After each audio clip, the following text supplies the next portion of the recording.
kegiatan kelas. Ini namanya keyakinan kelas. Ya, isinya aturan-aturan yang kita sepakati bersama. Nanti teman-teman sepakat ya. Ya, teman-teman. Sepakati nanti kita sepakat banget ya. Serius ya. Sekarang guru mau tanya dulu. Guru mau tanya dulu. Kalau kita pengen kelas kita bersih, kita harus bagaimana ya? Apa ini? Buang sampah. Buang sampah di mana? Nanti teman-teman berarti sepakat membuang sampah di tempat sampah? Sepakat ya?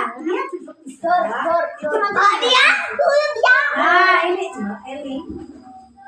Mas tolong ya. Dipasang Sepakat.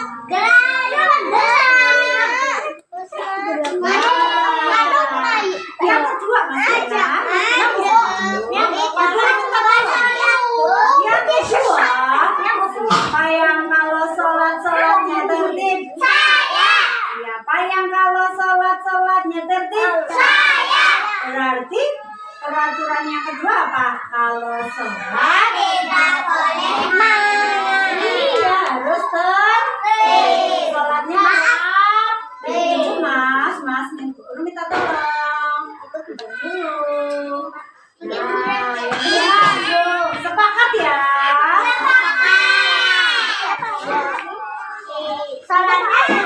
Ya, sekarang siapa yang sukanya mengganggu temannya? Husna. Boleh sekarang tidak ya Husna ya? Soalnya apa? Peraturan kelas kita. Soalnya saya udah maaf. Kelihatan soalnya peraturan kelas kita tidak boleh mengganggu temannya.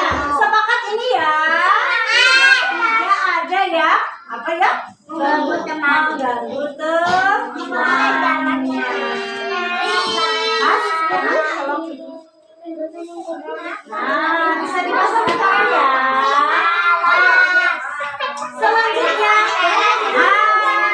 selain membuang sampah ke tempat sampah, kalau kita pengen kelasnya rapi, harus apa ya?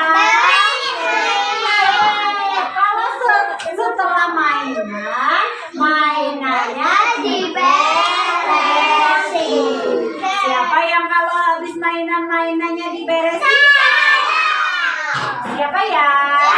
Oke, bisa disepakati? Masak ya? Oke. Selanjutnya, siapa yang kalau ke sekolah bawa bekal? Siapa ya? Kalau bawa bekal, terus ada temannya yang tidak bawa bekal. Pintar banget Mbak Nia, berbagi makanan ke temannya.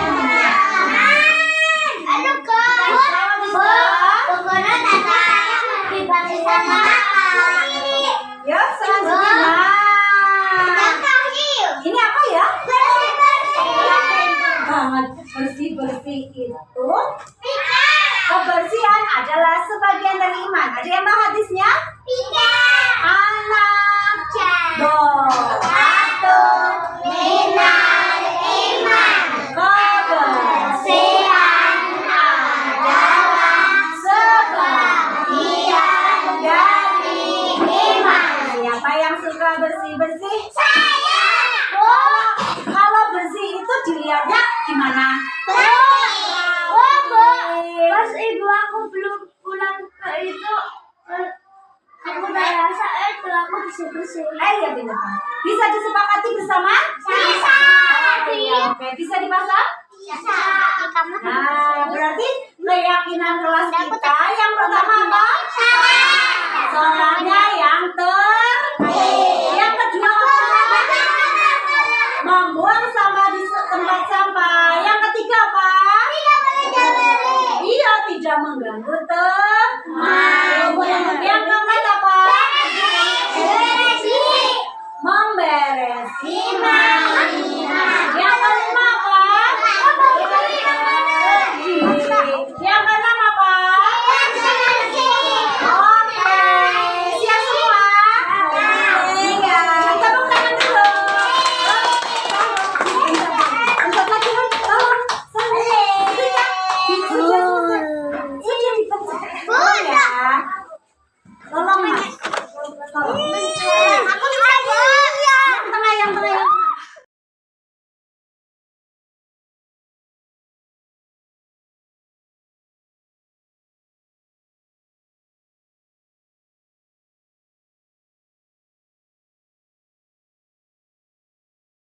Assalamualaikum warahmatullahi wabarakatuh. Waalaikumsalam warahmatullahi wabarakatuh. Alhamdulillahirabbil alamin.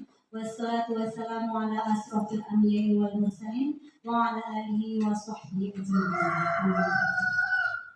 Pertama-tama marilah kita panjatkan puji syukur kehadirat Allah Subhanahu wa taala yang telah melimpahkan rahmat dan hidayahnya sehingga pada siang hari ini kita dapat berkumpul dalam acara penyebaran pemahaman dan pengalaman penerapan budaya positif. Salawat serta salam senantiasa tercurah untuk junjungan kita Nabi Agung Muhammad Sallallahu Alaihi Wasallam. Semoga kita semua senantiasa mendapatkan syafaatnya besok di yaumul qiyamah. Amin. Yang saya hormati Ibu Kustia, Ibu Kepala Desa PPI Kudanasa. Yang saya hormati teman-teman semua dari TK di Kecamatan Bawang. Sebelumnya saya ucapkan terima kasih atas kehadirannya pada siang hari ini. Terima kasih Ibu semua. Semoga kehadiran teman-teman semua mendapatkan pahala dari Allah Subhanahu wa taala. Saya berdiri di sini bukan berarti saya lebih pintar Ibu, bukan berarti saya lebih mampu atau lebih pandai dari ibu-ibu semua. Di sini saya hanya akan menyampaikan sedikit materi tentang yang sudah saya pelajari sebagai guru penggerak pada modul 1.4 yaitu budaya positif. Oh ya, sebelumnya perkenalkan dulu, nama saya Sulia dari TK PGRI Kudanasa, Banjarnegara.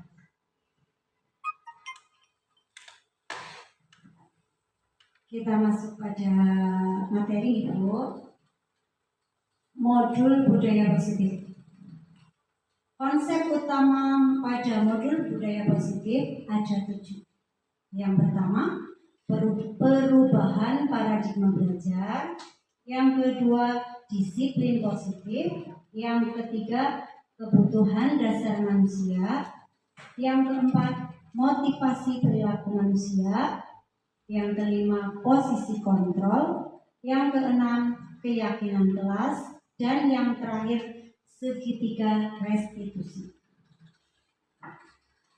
Sebelum dimulai, saya mau bertanya dulu, menurut ibu-ibu semua, disiplin itu apa Ibu? Ada yang mau memberikan pendapatnya? Disiplin itu apa ya? Mengarahkan anak untuk selalu pada posisi yang tepat dan benar. Iya, bisa seperti itu. Menurut saya. Iya, betul sekali. Dan pembelajaran dengan paradigma baru. Pembelajaran dengan paradigma baru dirancang berdasarkan prinsip pembelajaran yang terdiferensiasi sehingga setiap siswa belajar sesuai dengan kebutuhan dari tahap perkembangannya untuk mewujudkan profil belajar Pancasila. Ada yang ingat ibu-ibu? Profil belajar Pancasila itu ada berapa ya? Ada 6. Apa saja ya?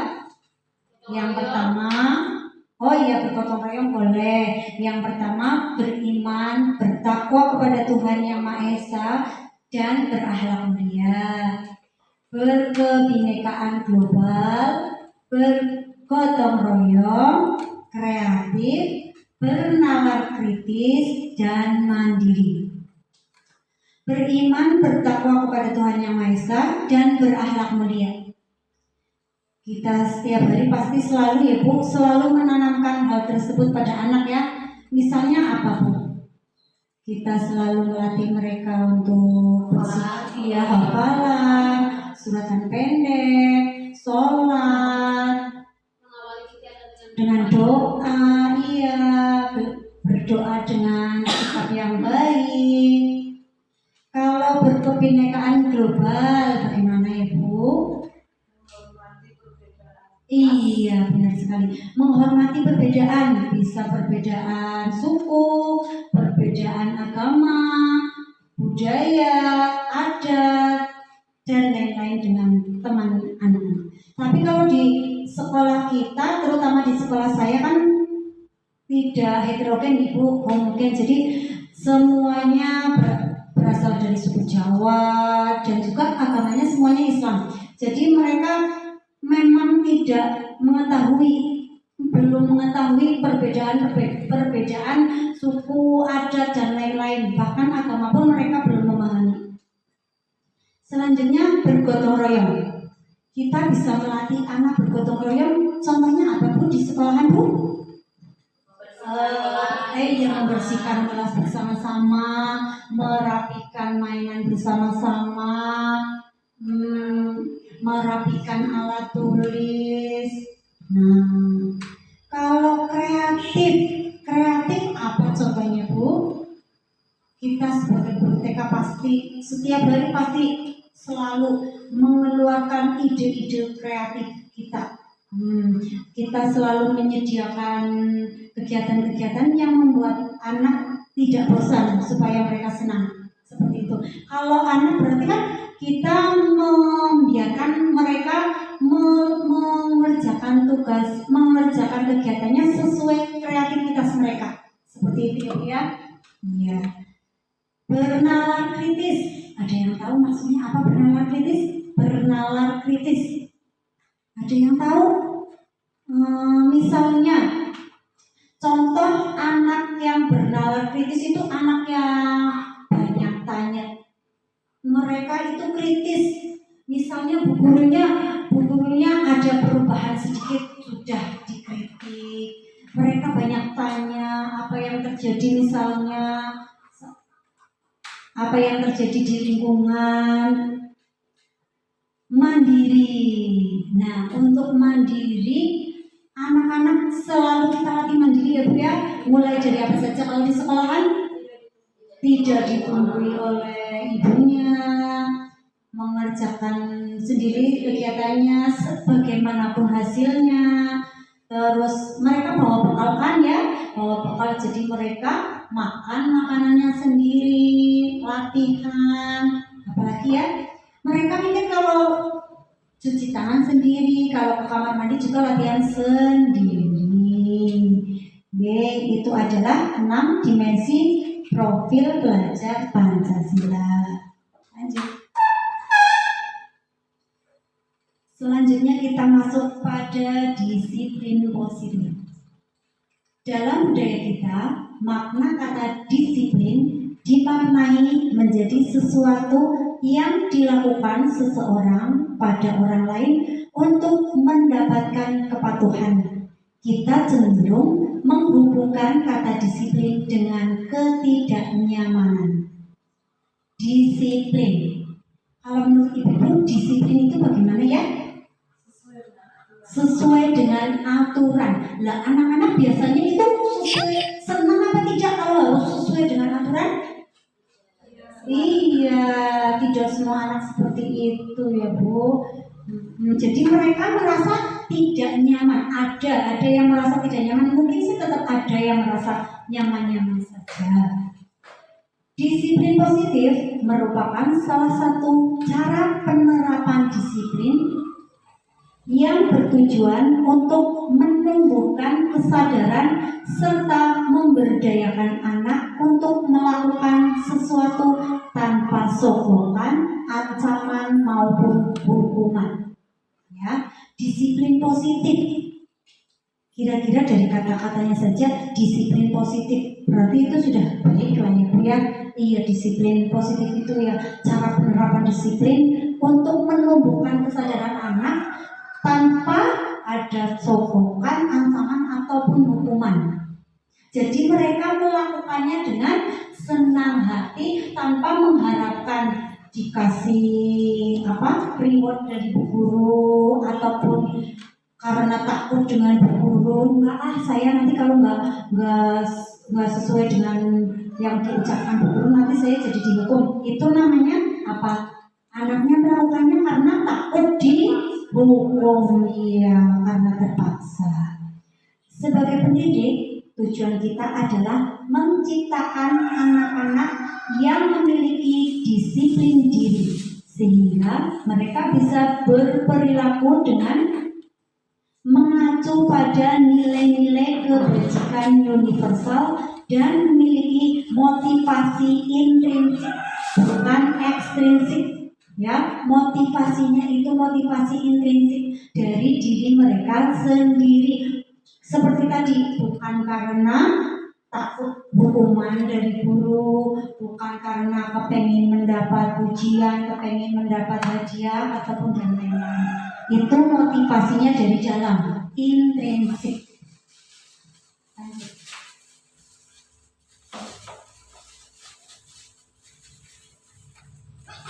Kebutuhan dasar manusia.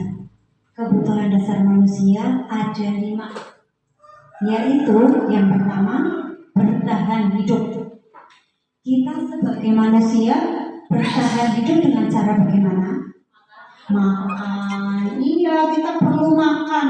Kita hidup perlu makan. Tapi hidup perlu makan, tapi kan bukan hidup untuk makan ya Bu. Iya, perlu makan. Perlu kasih sayang dan rasa diterima. Contohnya bagaimana Bu? Kasih sayang dan rasa diterima. Iya, benar sekali, kasih sayang. Kita manusia itu membutuhkan kasih sayang dan rasa diterima oleh lingkungan kita. Tidak penolakan dari lingkungan. Ya, kita membutuhkan kasih sayang. Jadi kita juga harus memberikan kasih sayang kepada anak-anak kita. Penguasaan ini maksudnya apa? Dia itu bisa menguasai dirinya, bisa mengatur, ya. Kebebasan itu bagaimana ya Bu? Kita sebagai manusia bisa dengan bebas mengungkapkan pendapat, berekspresi, apalagi tidak merasa terkekang, apalagi terbebani. Kebutuhan dasar yang selanjutnya yaitu kesenangan. Contohnya bagaimana kalau kesenangan? Banyak ya? Iya. Kalau anak-anak biasanya senangnya apa? Bermain. Dunia anak adalah dunia bermain. Jadi kita jangan merampasnya dari mereka ya Bu ya. Iya. Dunia mereka adalah bermain. Mereka senang jika bermain. Motivasi perilaku manusia. Motivasi merupakan dorongan yang timbul pada diri seseorang secara sadar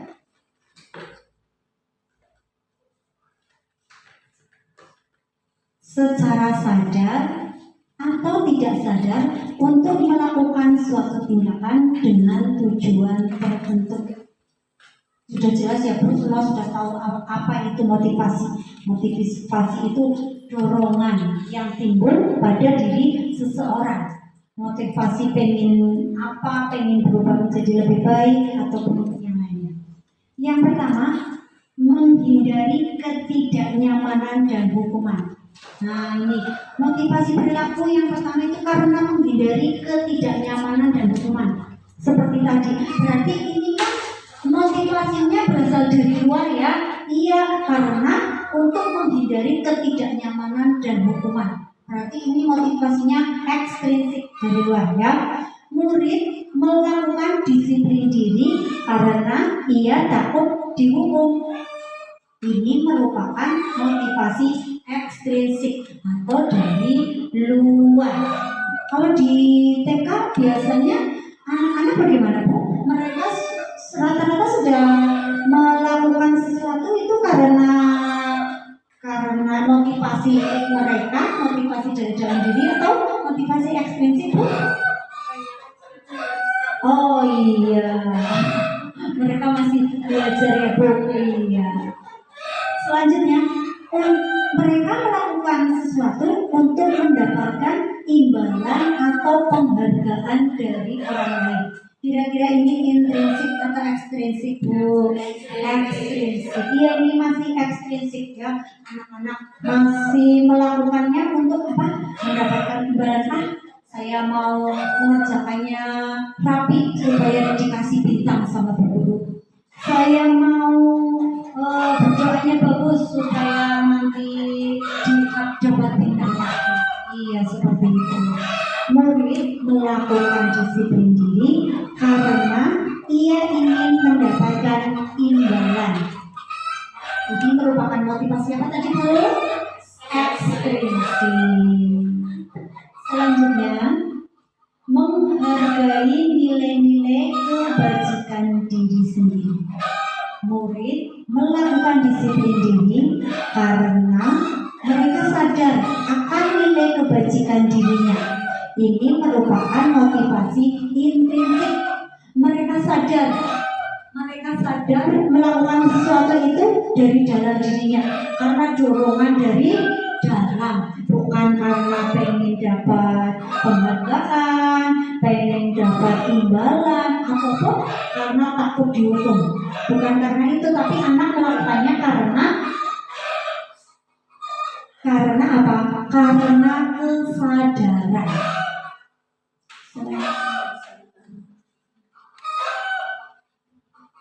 Mohon maaf ya Bu, itu ayamnya kayaknya mau ikut ya.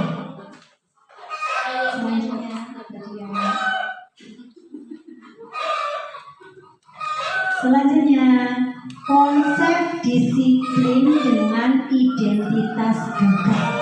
Gagal ini Bu ya, konsep disiplin dengan identitas gagal. Yang pertama, hukuman. Kalau kita mendengar kata hukuman, apa yang ada di pikiran kita?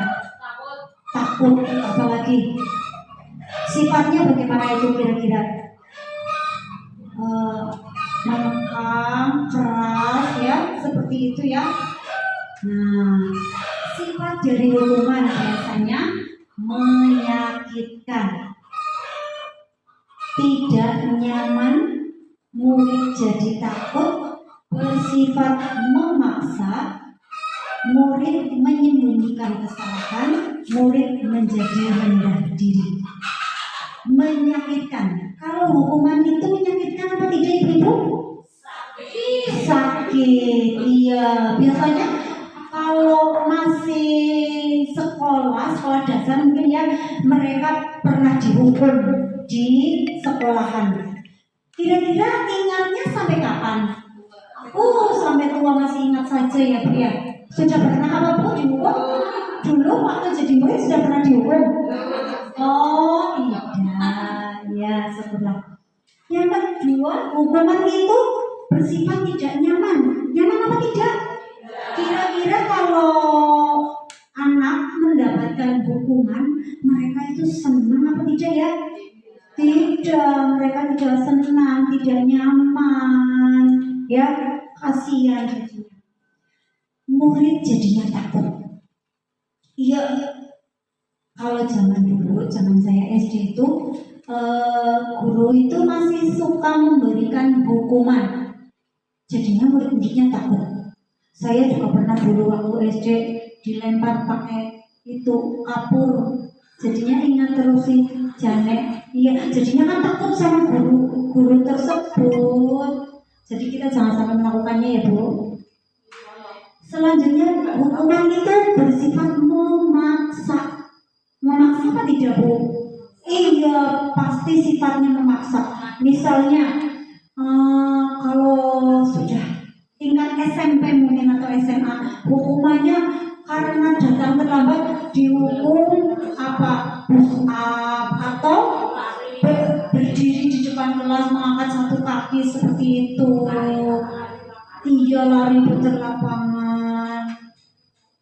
Nah, selanjutnya murid menyembunyikan kesalahannya. Nah, maksudnya gimana nih?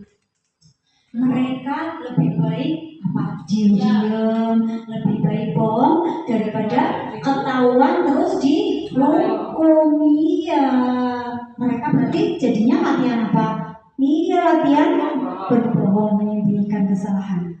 Murid menjadi rendah diri. Murid jadinya tidak percaya diri, apalagi dihukumnya di depan teman-temannya. Iya. Nah, yang selanjutnya penghargaan. Kalau kita biasanya memberikan penghargaan kepada anak berupa apa, Bu Ibu? Ya, tanda bintang. Iya, tanda bintang. Nah, di sini setelah saya mempelajari modul ini, penghargaan itu sebenarnya tidak efektif. Kita memberikan hadiah berupa bintang ataupun bentuk-bentuk yang lainnya itu sebenarnya tidak efektif. Anak-anak jadinya apa? Melakukan sesuatu dengan tujuan mendapatkan hadiahnya atau imbalannya. Nah, iya nanti dibahas lagi ya. Tidak, itu bersifat tidak efektif.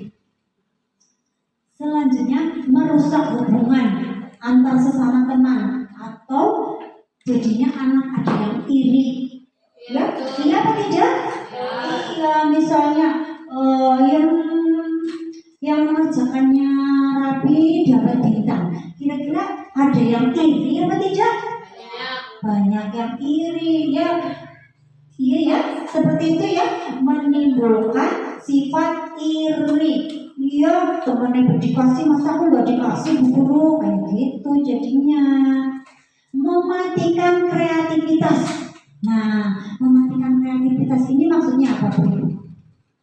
Anak-anak mungkin saya akan mengerjakannya yang bagus, yang semaksimal mungkin, yang serapi mungkin karena nanti mau dikasih bintang sama Bu Guru, nanti mau dikasih apa lagi sama Bu Guru, pulangnya nomor 1 begitu ya. Iya, jadi mereka fokusnya itu ke imbalannya. Iya, mereka kreatifnya apanya itu karena imbalannya, karena penghargaan yang diharapkan. Menghukum dengan sistem ranking. Nah, ini kalau ini di PAUD belum nggak ada ya Bu ya. Kita tidak memberikan ranking. Tapi kalau di SD memang ada. Menghukum dengan sistem ranking ya. Kalau yang sudah terjadi pada anak-anak SD, kira-kira kalau yang ranking 1, ranking 2, ranking 3 itu jadinya gimana Bu Ibu? Iya, senang sih, mungkin senang ya, tapi kan mereka jadinya juga apa? Iya, yang nilainya bagus jadinya bagaimana? Aku ranking 1, nah yang ranking 10 kasihan ya. Merampas hak menghargai dirinya. Iya, mereka mungkin jadi merasa tidak bebas ataupun apa haknya dengan dirinya. Selanjutnya, nah kalau yang ini konsep disiplin dengan identitas sukses. Kalau tadi konsep disiplin dengan identitas gagal, yaitu apa tadi? Hukuman dan penghargaan. Kalau yang ini konsekuensi dan restitusi. Sebetulnya kalau konsekuensi mungkin hampir sama ya Bu, tapi beda. Sama tapi beda. Kalau konsekuensi itu biasanya apa?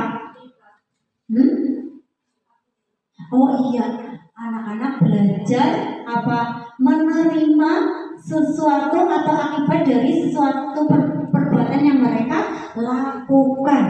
Nah, kalau konsekuensi itu perlu monitoring berkelanjutan, perlu diawasi kelanjutannya. Stimulus dan respon itu gimana? Kita memberikan rangsangan kepada anak ya, sehingga mereka meresponnya. Kita harus selalu memberikan rangsangan Ibu. Iya. Murid menghormati peraturan. Nah, murid menghormati peraturan ya. Misalnya mereka tahu kalau melakukan sesuatu akan ada konsekuensinya. Mungkin tidak seperti hukuman, yaitu konsekuensi. Beda ya Bu? Iya, murid menghormati peraturan. kehilangan waktu untuk merenungi kesalahan. Jadi mereka melakukan kesalahan, mereka harus ibaratnya langsung memikirkan konsekuensinya. Jadi mereka tidak ada waktu untuk merenung, aku sih salahnya apa ya gitu, terus aku harus bagaimana ya, seperti itu. Selanjutnya restitusi. Nah, restitusi, murid bertanggung jawab untuk perilakunya. Jadi anak-anak latihan bertanggung jawab dengan apa yang mereka lakukan, apa yang mereka perbuat. Fokus pada pemecahan masalah jangka panjang. Fokus Ibu pada pemecahan masalahnya. Jadi kita cari jalan keluarnya. Kita cari jalan keluarnya. Murid menghormati dirinya dan orang lain. Ya, jadi mereka menghormati dirinya, tidak rendah diri seperti kalau diberi hukuman. Mereka juga menghormati orang lain. Kalau di sekolah berarti menghormati temannya dan gurunya. Teori kontrol, anak-anak bisa memegang kontrol. Bisa ya? Pasti bisa. Anak-anak belajar mengendalikan diri mereka karena tahu kalau ini tahu batasannya kalau melakukan perbuatan tertentu. Murid bersemangat memperbaiki kesalahannya. Nah, ini baik banget ya Bu. Murid bersemangat memperbaiki kesalahannya.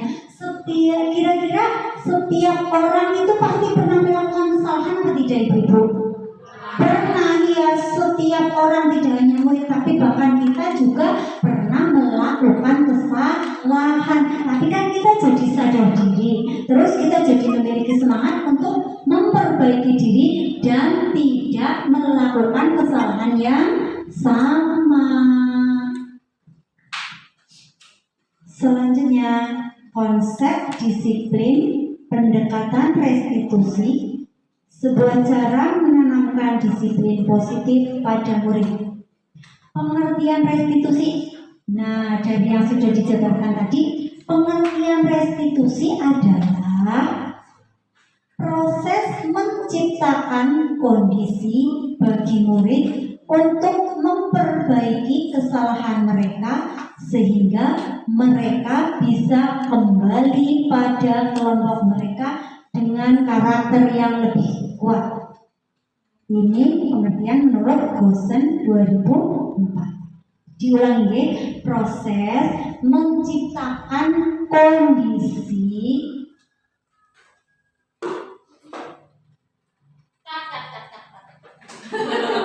ciri restitusi. Ulangi. Ciri-ciri restitusi yang pertama, bukan menebus kesalahan, namun belajar dari kesalahan. Bukan menebus kesalahan, tapi belajar dari kesalahan. Kalau hukuman kira-kira apa?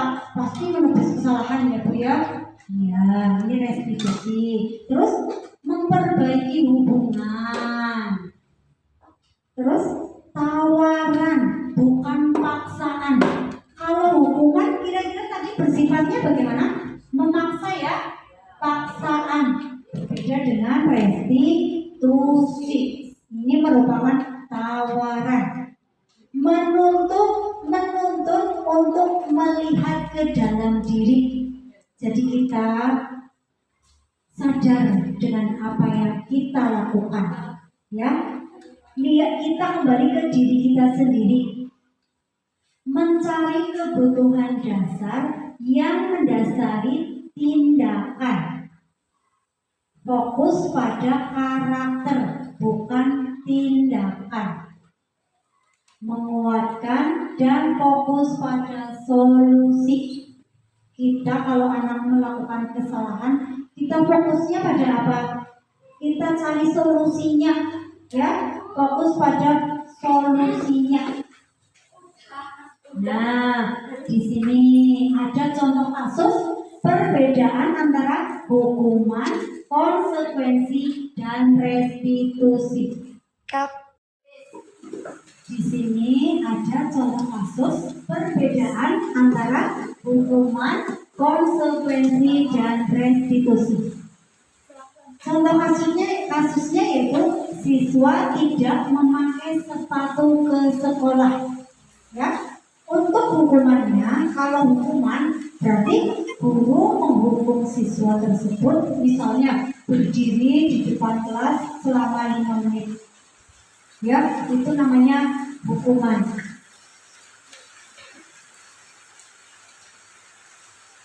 Itu namanya hukuman.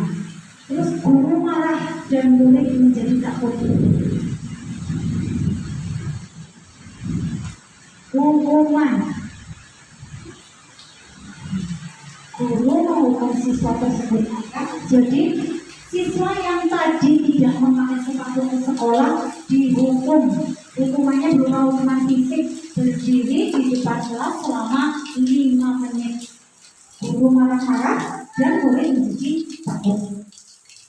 Kalau berupa konsekuensi seperti ini, guru memberikan konsekuensi untuk mengambil sepatunya pada saat jam istirahat. Jadi ada kelonggaran, tidak langsung dihukum, ya. Jadi gurunya memberikan konsekuensi kepada anak pada saat istirahat. Nanti kamu boleh ambil sepatu dulu. Itu kalau kira-kira tempatnya masih terjangkau ya Bu. Kalau tempatnya sudah jauh berarti tidak. Terus gurunya itu bersifat tegas dan menghormati peraturan. Konsekuensi itu tegas dan ya gurunya menghormati peraturan. Nah, kalau restitusi ini sama-sama ya Bu, kasus sama-sama siswa tidak memakai sepatu ke sekolah. Kalau restitusi, guru menanyakan keyakinan kelas atau dirinya dan membantu siswa menyelesaikan masalahnya. Jadi tidak langsung apalagi dihukum, ya, tidak. Ya, jadi guru itu membantu siswa menyelesaikan masalahnya. Guru terbuka dan siswa menghormati dirinya dan orang lain. Jadi guru lebih bersifat terbuka, tidak harus seperti ini, seperti itu, ya, tidak bersifat memaksa, terbuka. Selanjutnya, nah, contoh penerapan 5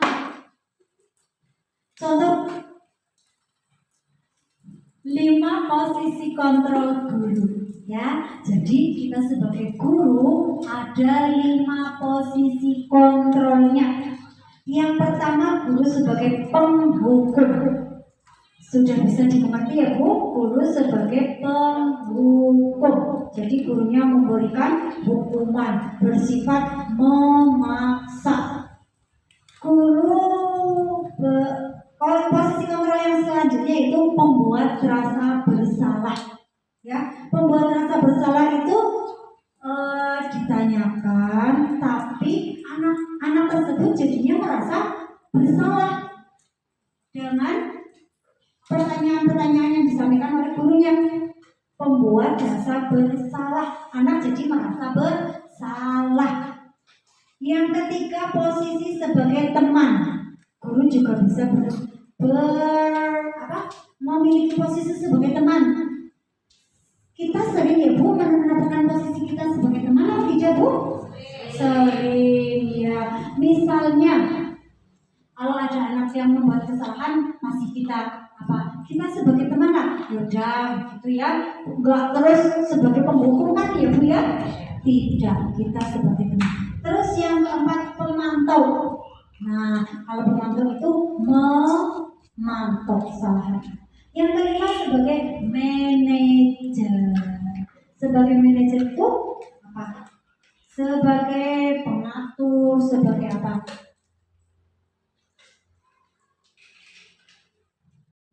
Untuk kasus siswa yang tidak memakai sepatu ke sekolah, contoh kasusnya itu. contoh penerapan 5 posisi kontrol. Tadi posisi kontrol sebagai apa saja? Penghukum, pembuat rasa bersalah, sebagai teman, pemantau, dan manajer. Untuk kasus siswa yang tidak memakai sepatu ke sekolah, kalau kita sebagai penghukum kira-kira seperti ini.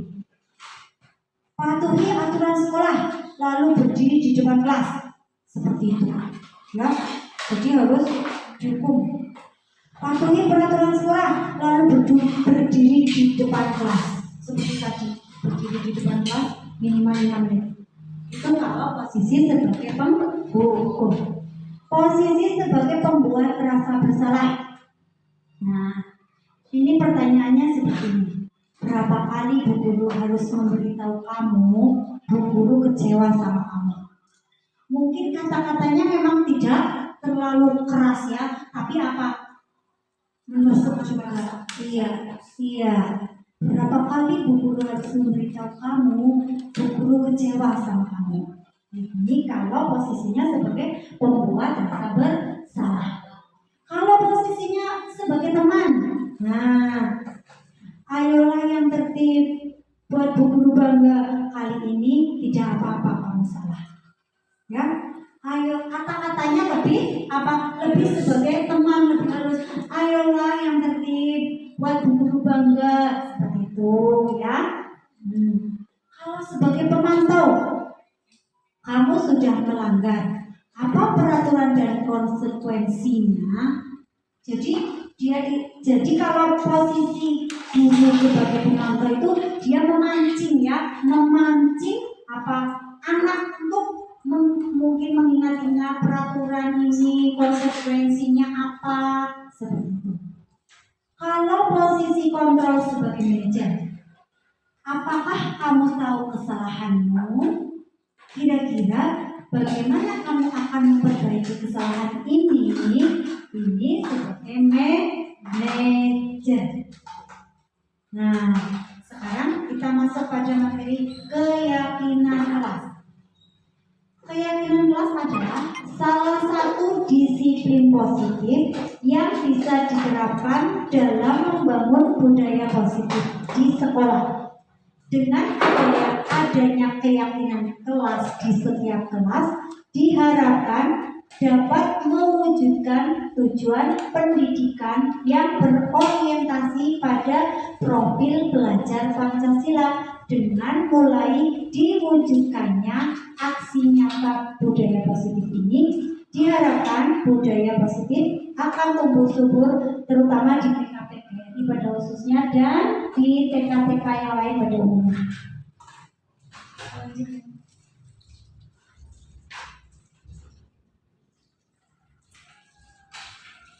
Nah, di sini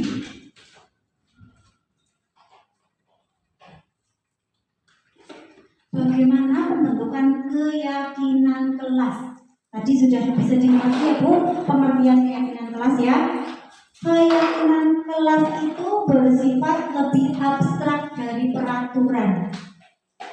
Jadi lebih abstrak, terus berupa pernyataan universal, dibuat dalam bentuk positif, sedikit saja agar mudah diingat, sesuai kondisi kelas dan sekolah agar mudah diterapkan. Semua warga kelas atau sekolah dilibatkan saat membuatnya.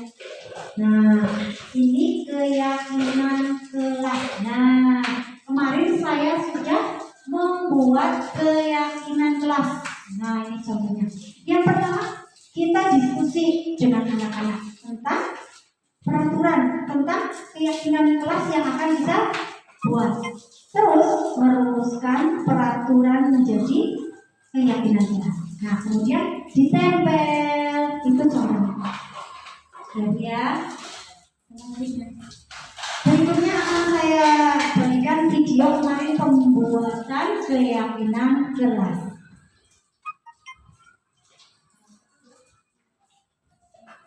Di sini saya bersama anak-anak bersama-sama membuat keyakinan kelas. Kesepakatan mereka, kita sama-sama sepakat dengan kita. Nah, kita berhubung kita masih PAUD, masih ada anak yang belum bisa membaca. Jadi saya menggunakan gambar-gambar.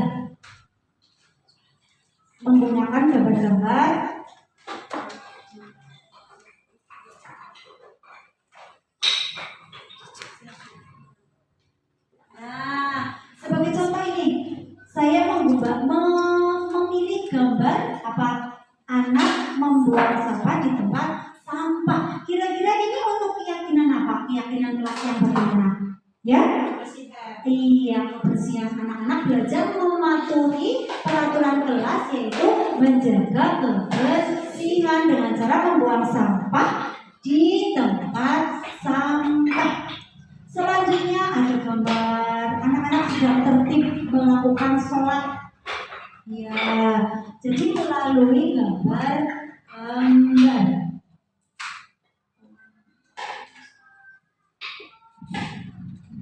Nah, gambarnya ditempel-tempel, gitu ya. Di sini saya ada 6 keyakinan kelas, ya.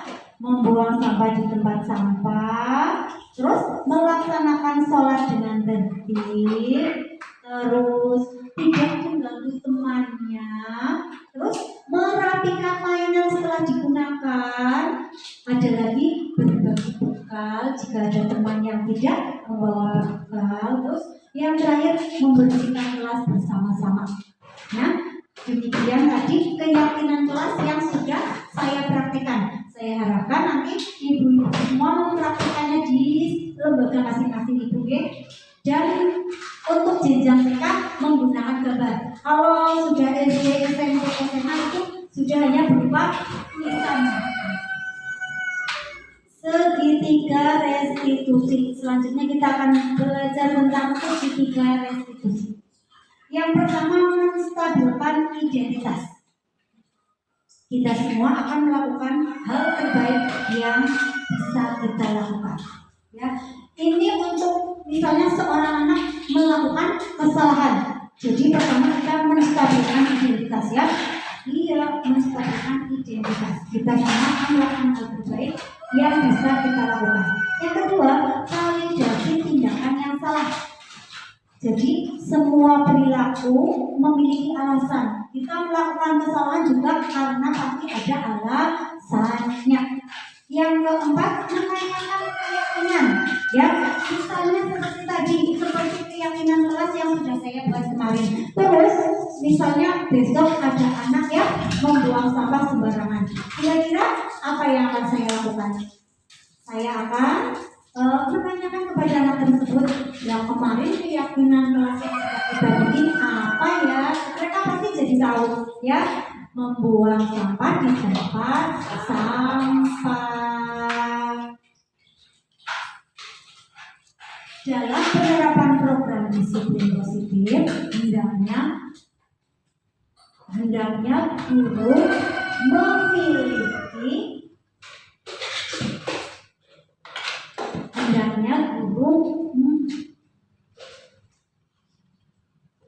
dalam penerapan program disiplin positif, hendaknya guru memiliki standar kepribadian, profesional dan sosial yang baik, di mana guru mampu berefleksi pada posisi kontrolnya saat ini. Rata-rata kita memposisikan diri kita sebagai apa, Bu? Sudah bisa sebagai manajer atau sebagai teman? Oh, menuju manajer, ya. Nanti dimaksimalkan lagi, ya. Iya. Yang penting kita harus menghindarkan diri dari apa posisi kontrol penghukum. Memang kita pasti memiliki tujuan yang baik, ya, Bu, ya. Iya, kita inginnya anak yang patuh, mungkin yang baik lah, ya. Bagaimana perjalanan dirinya sebagai seorang among atau posisi manajer yang menuntun murid-murid menjadi insan yang mandiri, merdeka dan bertanggung jawab. Kita memang menginginkan anak kita menjadi anak-anak yang mandiri, merdeka dan bertanggung jawab, ya, Bu, ya. Tapi kita pasti sudah mengusahakannya kan? Iya, kita sudah melatihnya setiap hari. Saya kira materi yang saya sampaikan sudah cukup. Barangkali ada tambahan atau ada pertanyaan? Sudah cukup Ibu? Oke, terima kasih. Semoga hari ini materinya bisa bermanfaat untuk saya sendiri dan untuk ibu-ibu semua. Saya kira cukup sekian dari saya. Wassalamualaikum warahmatullahi wabarakatuh.